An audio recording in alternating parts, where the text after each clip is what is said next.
রাজধানীর ফার্মগেট থেকে উদ্ধার হওয়া ৩টি ককটেল সদৃশ বস্তু নিষ্ক্রিয় করেছে ডিএমপির সিটিডিসের বোম্ব ডিসপোজাল টিম। দুপুরে আগারগাঁয়ে পুরাতন বাণিজ্য মেলা মাঠে এগুলো নিষ্ক্রিয় করা হয়। সকালে ফার্মগেটের আনন্দ সিনেমা হলের বিপরীত পাশের ফুটপাতে কালো ব্যাগে মোড়ানো ৩টি হাত বোমার সদৃশ বস্তু দেখতে পান ব্যবসায়ীরা। তাৎক্ষণিকভাবে সেগুলো পানিতে ভিজিয়ে পুলিশকে খবর দেন তারা।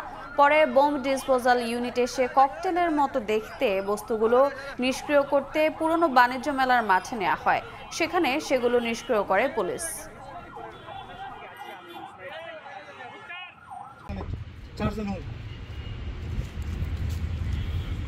গাড়ির উপস্থিতি আসেন যদি কোনো সিটি আসে।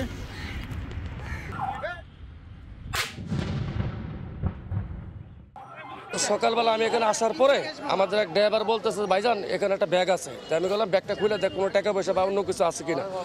ব্যাগটা খোলার পরে প্যাকেটটা খুলে দেখে ককটেল। তো আমি বললাম এর মধ্যে আর কেউ হাত দিবি না, এটা যেমন আছে এমনি থাকবে। তো আমরা আবার একটা বালতির মধ্যে পানি না এটা একটা চুবান দিয়েছি, চুবান দিয়ে ওখানে রাখছি। ত্রিপল নাইনে ফোন দেওয়ার পরে পুলিশ আসছে, কল করার পরে পুলিশ আসার পরে গ্যাস বোমা লেগে গেছে।